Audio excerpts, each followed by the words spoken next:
Hello. The book that I chose this week was called Kitten's First Full Moon by Kevin Hanks. And this story was about a little kitten who saw her first full moon and she thought that it was a bowl of milk. So then the whole story, she goes throughout the countryside and is basically chasing after the moon, thinking that it's a bowl of milk. And she's like licking the air and climbing and trying to get up to this bowl of milk and everything. And then at the end, she eventually works her way back to the house and comes home to an actual bowl of milk that her owners left out for her. Basically, the most interesting part of the story I thought was the illustrations because they were all in black and white. And of course, that's completely different from what students are used to because they're used to images that are colorful and super out there and everything with being children's books.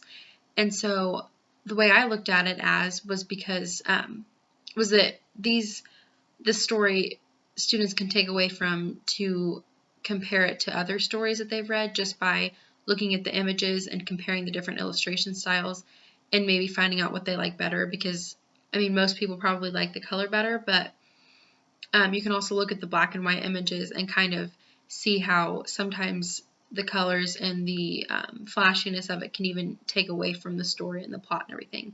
So this allows for students just to be exposed to something new that they might not be used to.